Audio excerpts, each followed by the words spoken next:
नमस्कार साथियों, आईएमए के ऑनलाइन प्लेटफॉर्म पर मैं मुकेश चौधरी आपका स्वागत करता हूं। स्वागत है आज की मैथमेटिक्स की क्लास में। आइए शुरू करते हैं आज के सेशन को, आज की क्लास को। उम्मीद करता हूं सभी विद्यार्थी स्वस्थ होंगे, मस्त होंगे। जैसा कि आपको पता है, हमारी इस क्लास में पीवाईक्यू की सीरीज चल रही है, जिसमें हम चैप्टर वाइज प्रीवियस ईयर्स के क्वेश्चंस को सॉल्व कर रहे हैं। और इसी क्रम में हमने पहले अनुपात समानुपात है, औसत है, एलसीएम एचसीएफ है, भिन्न है, ये सारे के सारे चैप्टर कंप्लीट कर लिए हैं। अब हमारी बात चल रही है प्रतिशत की, और इसी प्रतिशत में हमने पीछे 4-5 क्लासेस कर ली हैं, पढ़ ली हैं। और आगे अगर बात करें तो और प्रतिशत से संबंधित कैसे कैसे क्वेश्चन विगत परीक्षाओं में पूछे जा चुके हैं, उनकी चर्चाएं करते हैं। तो आइए शुरू करते हैं आज के सेशन को, आज की क्लास को। फटाफट सभी विद्यार्थी क्लास को लाइक कर दीजिए, और जो नए विद्यार्थी है वो चैनल को सब्सक्राइब कर दीजिए। आज के लिए आपका पहला क्वेश्चन देखिए क्या कहता है, जो कि वनरक्षक 2022 में पूछा हुआ प्रश्न है। आज का पहला प्रश्न, यदि क्रय मूल्य तथा विक्रय मूल्य का अनुपात 5:4 है तो हानि प्रतिशत क्या होगी। हानि प्रतिशत याद करनी है। अब प्रश्न ने यहाँ पे, हालांकि ये प्रश्न जो है वो प्रॉफिट एंड लॉस यानी लाभ और हानि का चैप्टर होना चाहिए, लेकिन यहाँ बात प्रतिशत की चल रही है तो हमने प्रतिशत के अंतर्गत इसको रखा है। हमें चाहिए हानि प्रतिशत। हानि प्रतिशत याद करनी है तो हानि प्रतिशत याद करने का फॉर्मूला क्या होता है, हानि बटा क्रय मूल्य गुणा 100। हानि बटा क्रय मूल्य गुणा 100, इस फॉर्मूले में वैल्यू पुट कर दीजिए। हानि कितने की है, अब क्रय मूल्य 5 रुपये है, विक्रय मूल्य 4 रुपये है, यानी 5 में खरीद के लाया और 4 में वस्तु बेच दी। अब 5 में खरीद के लाएगा और 4 में बेचेगा तो हानि कितने रुपए की हो गई, 1 रुपये की। क्रय मूल्य कितना है, 5 रुपये, और गुणा 100। सॉल्व करोगे 5 से कम 5, 20 5 100, तो आंसर आ जाएगा 20%। आंसर क्या आ जाएगा, 20%। ऑप्शन नंबर 1 जो है वो बिल्कुल सही उत्तर है। यानी यहाँ कॉस्ट प्राइस है वो 5 रुपीज़ है और सेलिंग प्राइस है वो 4 रुपीज़ है। 5 रुपये में खरीदी है वस्तु को, 4 में बेचा है, तो 1 रुपये की हानि है। हालांकि ये जो हानि और लाभ प्रतिशत के जो फॉर्मूले होते हैं, ये एक्चुअल में ये कहाँ से आते हैं, तो ये वृद्धि और कमी प्रतिशत याद करने की ही बातें होती हैं। ये वृद्धि और कमी से ही निकल के आए हैं। देखिए कैसे। अब प्रश्न ने कहा कि क्रय मूल्य और विक्रय मूल्य का अनुपात जो है वो 5:4 है। एक्चुअल में हानि प्रतिशत का मतलब होता है कमी प्रतिशत। हमें यहाँ कमी प्रतिशत याद करनी है। यहाँ देखिए कमी कितने की हो रही है, 1 रुपये की, और ये 1 रुपये की कमी किस में हो रही है, 5 में। तो हमें बताना है कि 1/5 का कितना प्रतिशत है, यानी कमी कितने परसेंट है, और मान प्रतिशत में चाहिए तो गुणा में 100 लगा दो। 5 से कम 5, 20 5 100, तो आंसर आएगा 20%। तो वास्तव में कमी प्रतिशत ज्ञात करना ही यहाँ हानि प्रतिशत होती है। तो लाभ और हानि प्रतिशत के जो फॉर्मूले हैं वो प्रतिशत से ही निकल के आते हैं। और प्रतिशत में अगर आपने कमी और वृद्धि प्रतिशत ज्ञात करना सीखा है तो बहुत आसान रहेगा ये चैप्टर लाभ हानि का भी आपके लिए। चलो अगला प्रश्न, उम्मीद करता हूँ सबको अच्छे से समझ में आई होगी बात। फटाफट एक बार वीडियो को लाइक कर दीजिए, चैनल को सब्सक्राइब कर दीजिए जो भी नए विद्यार्थी हैं। अगला प्रश्न देखिए क्या कहता है। एक शहर की जनसंख्या 1 लाख है, इसमें प्रथम वर्ष 5% की वृद्धि, द्वितीय वर्ष 8% की कमी तथा तृतीय वर्ष 3% की वृद्धि हुई। 3 सालों तक वृद्धि और कमी होती रही है। 3 वर्ष के बाद शहर की जनसंख्या क्या है, जो कि वीडियो मेंस में पूछा गया है 2022 में। और जनसंख्या वाला सवाल कैसा भी आ जाए, मैंने आपको बिल्कुल सामान्य से अप्रोच बता रखी है। जनसंख्या से संबंधित कोई भी प्रश्न हो, आप बहुत ही साधारण तरीके से उसको सॉल्व कर सकते हो। कैसे कर सकते हो, देखिए वर्तमान जनसंख्या कितनी है, 1 लाख। तो 1 लाख को आप गुणा में लिखेंगे। पहले वर्ष क्या हुआ, 5% की वृद्धि, वृद्धि को 100 में जोड़ के ऊपर लिखना है बटा 100। दूसरे साल क्या हुआ, 8% की कमी, तो कमी को 100 में से घटा के ऊपर लिखना है बटा 100। और तीसरे साल क्या हुआ, 3% की वृद्धि, तो वृद्धि को 100 में जोड़ के लिखना है और बटा 100। सॉल्व कर दीजिए, आंसर आ जाएगा। 2 जीरो से ये 2 जीरो कट कर दो, इन दोनों से ये दोनों जीरो कट कर दो, और 0 से ये 0 कट कर दो। सॉल्व कर दो। 21 5 105, 5 से काट दो, और 5 दूनी 10, 2 से फिर काट दो, 2 1 कम 2, 4 दूनी 8, और 6 दूनी 12। अब यहाँ 21 46 और 103 का गुणा कर लीजिए, आंसर आ जाएगा। 21 6 से गुणा करोगे, 21 6 का 126, बच गए 12, 21 चौके 84 और 12 96 96। इसका 103 से गुणा कर दीजिए, आंसर आ जाएगा। 103 का 6 से गुणा करोगे तो 618, 61 बच गए। 103 का 6 से फिर से गुणा करोगे, 618, और 61 को जोड़ोगे 618 में 61 60 को जोड़ दीजिए तो 70 और 78 79, तो कितने बच गए 17। अब 103 का 9 से गुणा कर लो, 98 ऑप्शन से ही पता चल रहा है, 99,498, ये लो लास्ट में 98 आएगा, 98 एक ही ऑप्शन में है। अगर आगे करना चाहते हो तो 103 का 9 से गुणा कर लो तो 927, और 927 में 17 और जोड़ दीजिए, 937 में 7 जोड़ दो तो 7 और 7 14, 944, 994, 994, ये लो 99498। 103 का 6 से गुणा करोगे तो 618, 61 बच गए। 103 को फिर 6 से गुणा करोगे 618, 618 में 61 जोड़ोगे तो क्या बनेगा 8 और 1 9, और 6 और 1 7 6, 9 आ गया, 67 बच गया। अब 103 का 9 से गुणा करोगे तो 927, और इसमें 67 को ऐड करोगे तो 7 और 7 14, 6 और 2 8 और 1 9 9, 994। तो ये लो आंसर कितना आ गया है 99498। ऑप्शन नंबर कौन सा है, तो ऑप्शन नंबर 1 पहला ऑप्शन। हालांकि आप 103 का 6 से गुणा करोगे और दूसरे 6 से गुणा करोगे तभी आपको आंसर पता चल जाएगा। यूनिट डिजिट को आपको देखना है, इकाई अंक को देखना है, और इकाई अंक को देखते हुए कैलकुलेशन करोगे तो भी आपको आंसर पता चल जाएगा। उम्मीद करता हूं अच्छे से सबको समझ में आ गई होगी बात। चलो आगे बढ़ते हैं, अगला क्वेश्चन। अगर ऐसे कैलकुलेशन नहीं होती है तो स्टेप बाय स्टेप आप एक एक करके कैलकुलेशन कर लो। पहले 21 का 103 से गुणा कर लो, और फिर 46 से गुणा कर लो, या 103 का 46 से गुणा करके फिर 21 से कर लो। इन दोनों का पहले करके फिर 103 से कर लो, ज़्यादा ईजी रहता है। नेक्स्ट अगला क्वेश्चन।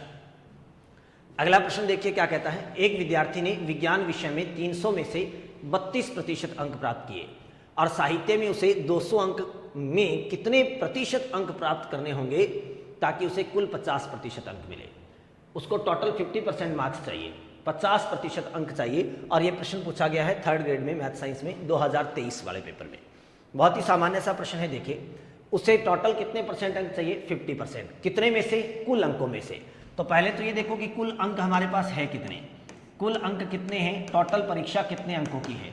तो 300 अंक तो विज्ञान के और 200 अंक साहित्य के, तो टोटल अंक कितने हो गए, तो 300 प्लस 200 यानी टोटल अंक है 500।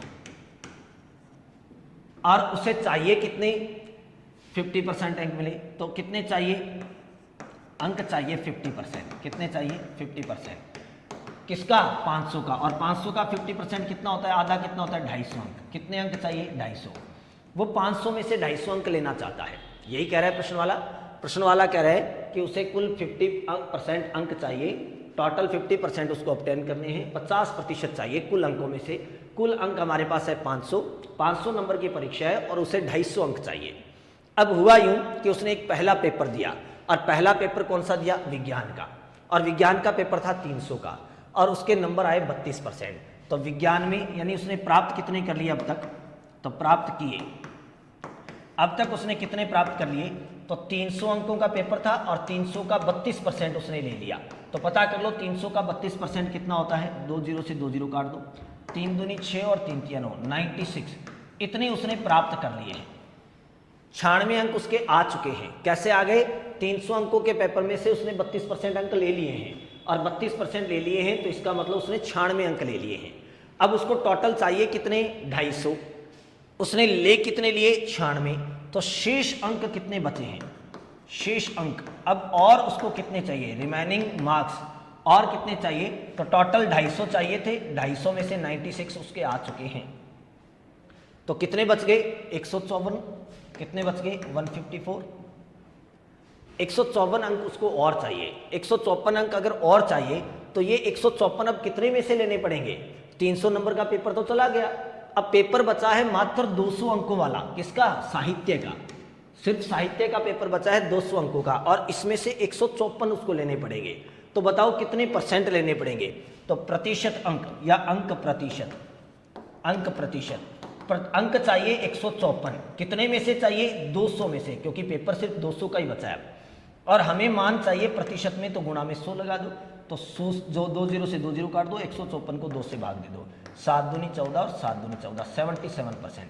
अगले पेपर में उसको 77% नंबर चाहिए ताकि उसके टोटल 250 नंबर बन जाए, और 500 में से अगर 250 आ जाएंगे तो उसके 50% बन जाएंगे।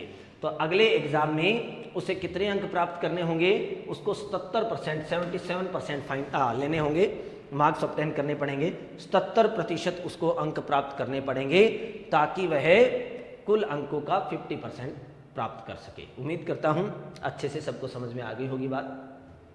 सामान्य सा प्रश्न था, जनरल सी बात थी। उसने कितने अंक ले लिए हैं कुल अंकों में से, और उसे कितने चाहिए थे, 250 चाहिए थे, 96 उसने ले लिए हैं, तो और कितने लेने पड़ेंगे, 154। कितने में से, 200 में से। तो 154 200 का कितना प्रतिशत है ये पता करना था, तो ये 77% है। नेक्स्ट अगला क्वेश्चन देखिए। अगला प्रश्न क्या कहता है, चीनी की कीमत में 25% की वृद्धि हो जाती है, खपत में कितने प्रतिशत की कमी की जाए ताकि खर्च में कोई वृद्धि ना हो। सीईटी 10+2 में पूछा गया है 2023 को, 2023 के सीईटी वाले +2 वाले लेवल में पूछा गया है। बहुत ही सामान्य सा प्रश्न है। अभी मैंने पिछली क्लासों में आपको ये सारी बातें बताई हैं कि अगर वृद्धि प्रतिशत देके कमी प्रतिशत पूछे या कमी प्रतिशत देके वृद्धि प्रतिशत पूछे और अंतिम परिणाम में कोई परिवर्तन ना हो, तो इसके लिए मैंने आपको डायरेक्ट अप्रोच बता रखी है, डायरेक्ट तरीका बता रखा है, मेथड बता रखा है। ऐसे प्रश्नों को सॉल्व करने के लिए हम क्या करेंगे, तो प्रश्न ने क्या दिया है, वृद्धि, और पूछी क्या है, कमी। अगर आपको वृद्धि प्रतिशत देके कमी प्रतिशत पूछे तो मैंने डायरेक्ट मेथड क्या बताया है, कमी प्रतिशत बराबर n/100 + n × 100। सॉल्व कर देते हैं। n का मान कितना है हमारे पास, 25, 100 में 25 जोड़ के लिखेंगे 125 और गुणा 100। सॉल्व करेंगे, 25 5 125, 100 में 5 का भाग देंगे तो उत्तर आएगा 20%। आंसर कितना आ जाएगा, 20%। ऑप्शन नंबर 2 बिल्कुल सही उत्तर है। तो उसे खपत में कितने प्रतिशत की कमी करनी पड़ेगी, तो 20% की कमी करनी पड़ेगी ताकि उसके खर्चे में कोई परिवर्तन न हो। ठीक है, अंतिम परिणाम अपरिवर्तित रहे, नो चेंज। नेक्स्ट अगला क्वेश्चन देखिए। अगला क्वेश्चन क्या कहता है, एक तार को 2 टुकड़ों में काटा जाता है। ये प्रश्न तो पहले भी आ चुका है किसी एग्जाम में, और ये रिपीट हुआ है 10+2 सीईटी के एग्जाम में 2023 में। एक तार को 2 टुकड़ों में काटा जाता है, बड़ा टुकड़ा तार की लंबाई का 60% है। कोई तार है, उसमें 2 टुकड़े बने, एक छोटा बना और एक बड़ा बना। अब प्रश्न ने क्या कहा, बड़ा टुकड़ा 60 है तो छोटा कितना होगा, 40। तार अपने आप में 100% होता है, और बड़ा टुकड़ा अगर 60 है तो छोटा कितना होगा, 40।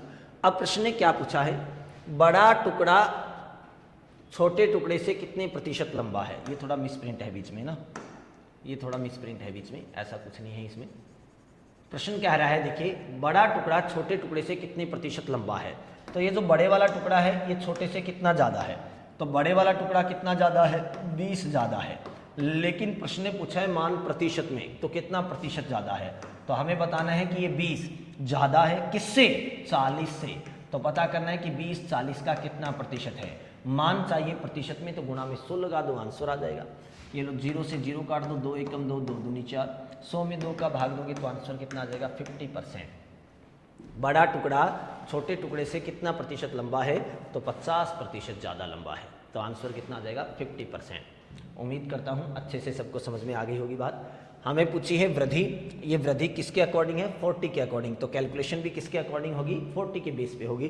तो हमें 20 40 का कितना प्रतिशत है ये पता करना है।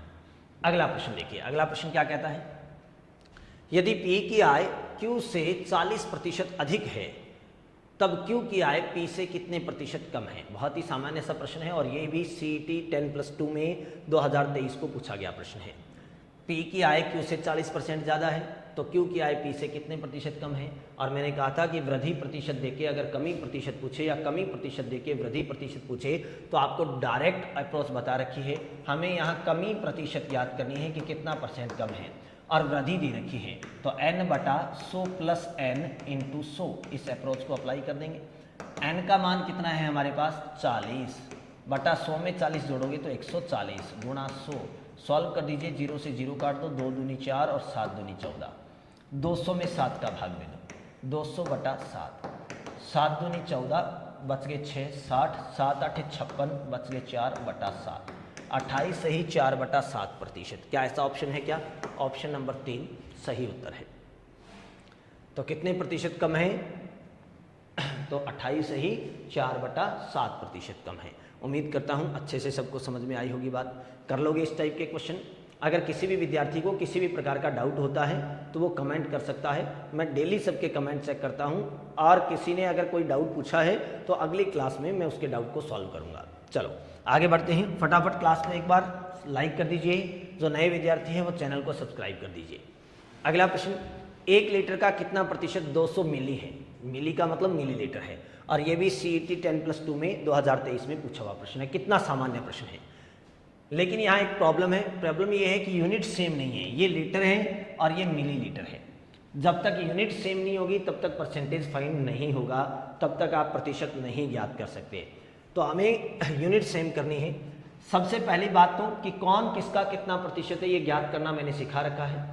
कौन किसका कितना प्रतिशत है ये पता करने के लिए जिसके साथ का लगा होता है वो संख्या हमेशा नीचे आती है। तो लीटर को नीचे रखना है, 200 मिली को ऊपर लिखना है। तो ये है 200 मिली, ये 1 लीटर का। तो लीटर को मिलीलीटर में बदल लो और लीटर को अगर मिलीलीटर में बदलोगे तो 1 लीटर में कितने मिलीलीटर होते हैं? 1000 इंटू 100। सॉल्व कर दीजिए, आंसर आ जाएगा। 2 0 से 2 0 काटिए, 0 से 0 काट दीजिए, आंसर कितना आ जाएगा? 20%। आंसर कितना आ जाएगा? 20%। तो ऑप्शन नंबर 1 जो है वो बिल्कुल सही उत्तर है। 1 लीटर का कितना प्रतिशत 200 मिलीलीटर है? तो 20% है। नेक्स्ट अगला क्वेश्चन। अगला प्रश्न, एक बाल्टी को जब 80% भरते हैं तो उसमें 66 से 2/3% भरने के सापेक्ष 2 लीटर पानी अधिक आता है। देखिए प्रश्न क्या कह रहा है यहाँ, और ये भी प्रोटेक्शन ऑफिसर 2023 में पूछा गया प्रश्न है। प्रश्न क्या कह रहा है कि एक बाल्टी को जब 80% भरते हैं तो 2 लीटर पानी अधिक आता है। किससे? 66 से 2/3 भरने से। पहले हमने बाल्टी को 66 से 2/3% भरा, जितना पानी आया उससे 2 लीटर और एक्स्ट्रा पानी डालते ही वो 80% भर गई बाल्टी। पहले 66 से 2/3% भरी, उसके बाद उसमें 2 लीटर पानी और डाला तो वो 80% हो गई। इसका मतलब 80% और 66 से 2/3% इन दोनों के बीच का जो डिफरेंस है, अंतर है, वो कितना है? 2 लीटर है। अब इस भिन्न को आप सही बना लो, साधारण भिन्न में परिवर्तित कर लो। 66 से 2/3 को आप क्या कर सकते हो? 66 को 3 से गुणा करो, 6 18, 6 18 और 198 बन गया। 198 में 2 जोड़ोगे तो 200/3। 66 से 2/3 को हम क्या लिख सकते हैं? 200/3। अब प्रश्न क्या रहा है कि पहले उसको 80% और फिर 66 से 2/3%, इन दोनों का, या 200/3 लिख देता हूं मैं, इन दोनों का अगर अंतर निकालें, 200/3%, इन दोनों का अगर अंतर निकालें तो ये 2 लीटर बनना चाहिए, क्योंकि पहले इतना भरा था फिर 80% भरा तो दोनों के बीच में 2 लीटर एक्स्ट्रा पानी आया। तो अंतर वास्तव में इन दोनों का अंतर कितना है? तो 8 या 24, 240 में से 200 घटाओगे तो 40/3। 40/3% का मान कितना है? 2। तुरंत 1% का मान निकाल लो। ये 40/3 उधर जाएगा तो पलट जाएगा 3/40। हमें क्या चाहिए? बाल्टी की क्षमता, कैपेसिटी, और टोटल क्षमता अपने आप में 100% होती है। बाल्टी अपने आप में 100% है, तो हमें कुल क्षमता चाहिए, यानी 100% का मान चाहिए। तो 100% का मान ज्ञात करने के लिए 100 से गुणा कर दो, 2 × 3/40, और इसको गुणा कर देंगे 100 से। सॉल्व कर दीजिए, 0 से 0 काट दो, 2 एकम 2, 2 दूनी 4, और 2 का भाग दे दीजिए 10 में, 5 दूनी 10। 5 का 3 से गुणा करोगे तो आंसर आ जाएगा 15 लीटर। बाल्टी की कुल क्षमता कितनी है? 15 लीटर। ऑप्शन नंबर 3 जो है वो बिल्कुल सही है। प्रश्न कह रहा है 80% और 200/3% का जो अंतर है वो 2 लीटर के बराबर होना चाहिए। तो फिर बाल्टी की क्षमता कितनी होगी? तो वास्तव में इनका अंतर होता है 40/3%। 40/3% का मान 2 है, तो 1% का मान निकाल लो और 100 से गुणा कर दीजिए, 100% का मान आ जाएगा। उम्मीद करता हूँ अच्छे से सबको समझ में आ गई होगी बात। कर लोगे क्या? इस टाइप का अगर कोई क्वेश्चन आए तो कर पाओगे? चलो आगे बढ़ते हैं, आगे बढ़ते हैं। और कैसे कैसे प्रश्न पूछे जा चुके हैं अब तक प्रतिशत के अंदर। नेक्स्ट अगला क्वेश्चन, फटाफट एक बार क्लास को लाइक कर दीजिए सभी विद्यार्थी। अगला क्वेश्चन देखिए, यदि x की आय y की आय से 10% अधिक है तथा y की आय z की आय से 20% कम है, तो x, y तथा z की अनुपातिक आय क्रमशः क्या है? CET ग्रेजुएशन लेवल में पूछा गया है 2023 को। ग्रेजुएशन लेवल में 2023 को बड़ा सामान्य प्रश्न है। 3 व्यक्ति हैं, एक है x, एक है y और एक है z। इन तीनों का अनुपात बताना है। अनुपातिक आय का मतलब है रेशनल इनकम बतानी है, इनकी आय का अनुपात बताना है। जैसे जैसे संबंध दिया गया है वैसे वैसे इनकी आय बना दीजिए। प्रश्न ने क्या कहा, x की आय y की आय से 10% अधिक है। x की जो आय है वो y से 10% ज़्यादा है। y की आय z की आय से 20% कम है, तो y जो है वो z से 20% कम है। अगर z के पास 100 रुपये हैं तो y 20% कम है, 20% कम है तो इसका मतलब कितना है, 80 है। अब x के पास कितना है, तो x की आय इस y से 10% ज़्यादा है, 80 से 10% ज़्यादा है। 80 का 10% कितना होता है, 8 रुपये। किसी भी संख्या का 10% निकालना है तो उस संख्या के अंत से एक अंक छोड़ोगे, पॉइंट लगा दोगे। तो 80 का 10% निकालना है तो पीछे से एक अंक छोड़िए, पॉइंट लगा दीजिए, 8 रुपये।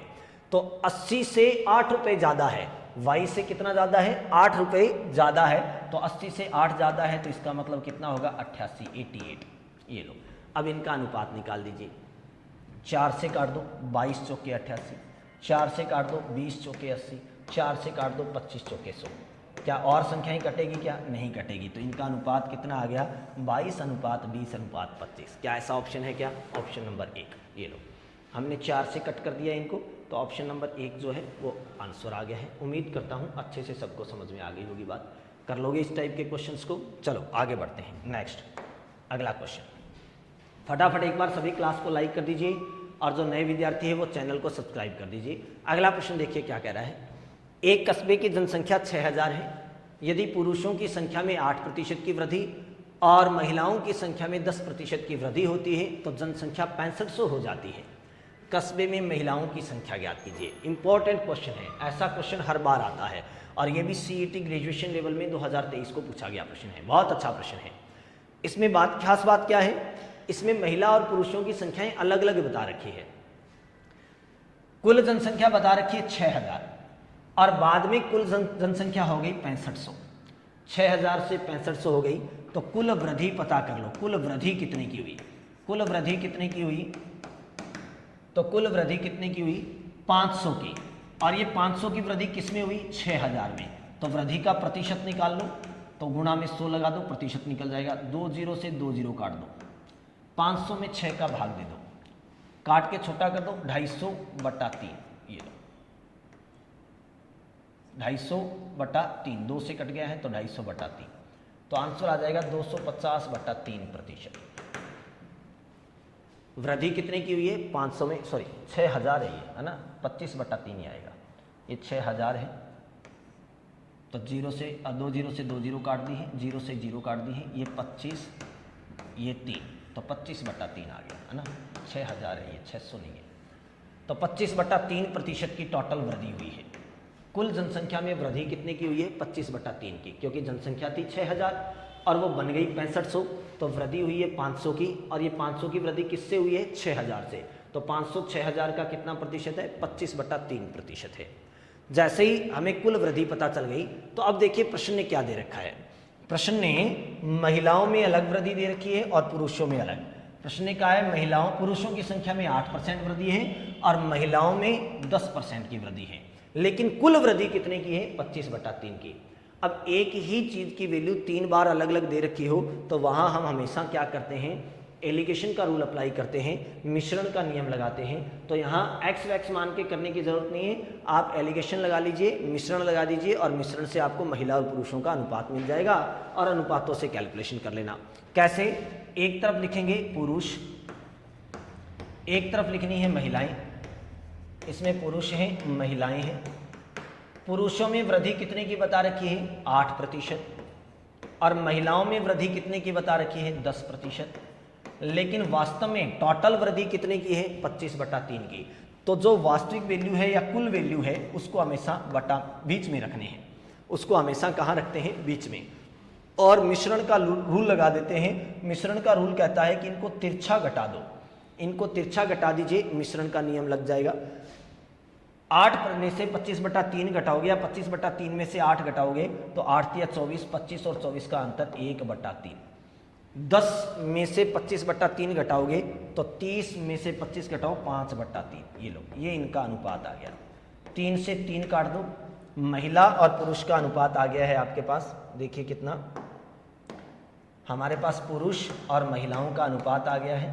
पुरुष और महिला, पुरुषों का जो अनुपात है वो कितना है, 3 से 3 कट गया तो पुरुषों के पास अनुपात है 5 और महिलाओं के पास अनुपात कितना बचा है 1।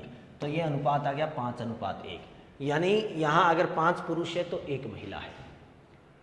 अब यहाँ पे हमें पूछी क्या है, महिलाओं की संख्या। तो महिलाओं की संख्या ज्ञात करनी है तो हमारे पास अनुपात है और कुल जनसंख्या बता रखी है। प्रश्न में कुल जनसंख्या कितनी बता रखी है 6000। प्रारंभ में कुल जनसंख्या कितनी थी 6000। अगर प्रश्न वाले ने योग दे रखा है तो हम भी अनुपातों का योग करेंगे। हमारे पास अनुपातों का योग कितना है 6। इसका मतलब 6 अनुपातों का मान 6000 के बराबर है। तो 1 अनुपात का मान कितना हो जाएगा 6000/6। सॉल्व करोगे तो 1 अनुपात का मान आ जाएगा 1000। जैसे ही 1 अनुपात का मान आ गया किसी से भी गुणा कर दो उसी की वैल्यू आ जाएगी। अगर आपको चाहिए पुरुषों की वैल्यू, अगर आपको चाहिए पुरुष, तो पुरुषों के पास अनुपात कितने हैं देखो 5। 1 का मान 1000 है तो 5 का मान कितना हो जाएगा 5000। तो इस क्षेत्र में 5000 पुरुष थे।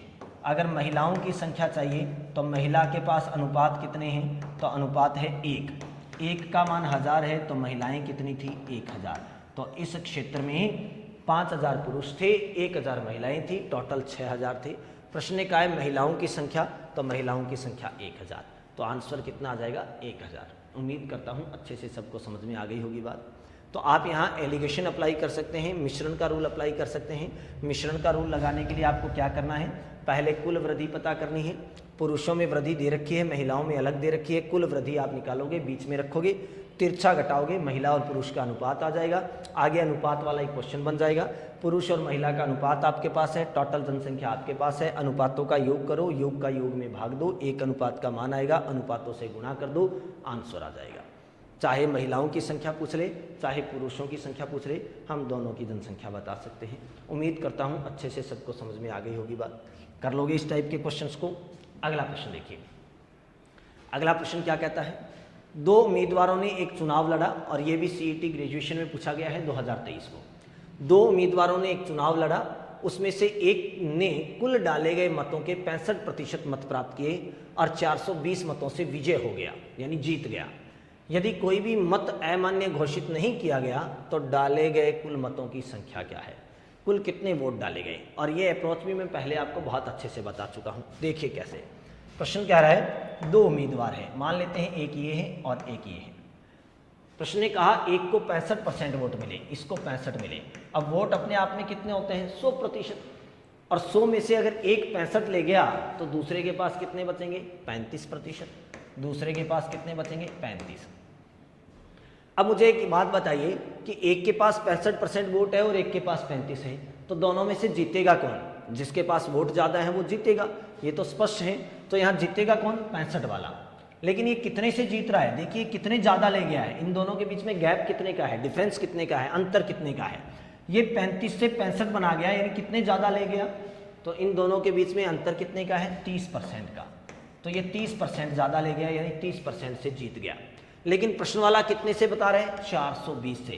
प्रश्न वाला कह रहा है कि नहीं ये तो 420 वोटों से जीता है, हमारे अनुसार तो ये 30% से जीता है।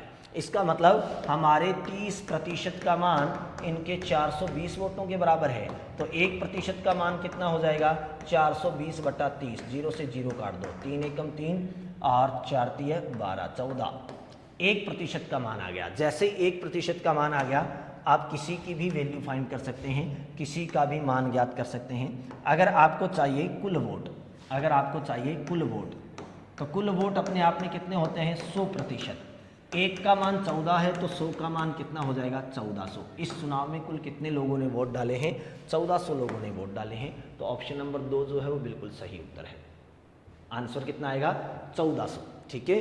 अगर इसी प्रश्न में पूछ ले कि जीतने वाले को कितने वोट मिले, तो हम जीतने वाले के वोट पता कर सकते हैं। जीतने वाला कितने वोट लेके गया 65। 1 का मान 14 है तो 65 का मान कितना हो जाएगा 14 5 70, बच गए 7, 14 6 84 और 7 91, 910 वोट है ना। कितने आ जाएंगे 910 वोट। अगर पूछे हारने वाले के वोट, तो हारने वाला देखिए कितने वोट लेके गया तो 35%। 1 का मान 14 है तो 35 का मान 14 5 70, बच गए 7, 14 3 42 और 7 39, सॉरी 49, 49 कितने लेके गया है 490। तो आंसर कितना आ जाएगा, कुल वोट 1400, जीतने वाला 910 और हारने वाला 490 वोट। प्रश्न वाला चाहे कुछ भी पूछ ले, हम सारी बातें बहुत ही आसानी से ज्ञात कर सकते हैं। कुल वोट पूछे, जीतने वाले के पूछे, हारने वाले के पूछे, हम सारी बातें आसानी से बता सकते हैं। उम्मीद करता हूँ अच्छे से सबको समझ में आ गई होगी बात। कर लोगे, इस टाइप के क्वेश्चंस कर लोगे। आगे बढ़ें, नेक्स्ट अगला क्वेश्चन। अगला प्रश्न देखिए क्या कहता है। फटाफट एक बार सभी विद्यार्थी क्लास को लाइक कर दीजिए, चैनल को सब्सक्राइब कर दीजिए। प्रश्न क्या कहता है, वन रक्षक 2022 में पूछा गया प्रश्न है। और प्रश्न क्या है, किसी संख्या का 37.37% 45 है तो उसका 87.5% क्या होगा। 37 से ही 1/2% का मान 45 है तो उसी संख्या का 87 से ही 1/2% मान क्या होगा। बहुत ही सामान्य सा प्रश्न है। यहाँ देखिए 37 से ही 1/2%, इसको सही भिन्न में चेंज कर लूँ। 7 दूनी 14, बच गया 1, और 3 दूनी 6 और 1 7, 74 यानी 75/2 कह सकते हैं। इसको क्या कह सकते हैं, 75/2। इसकी जो वैल्यू है वो कितनी है, 45।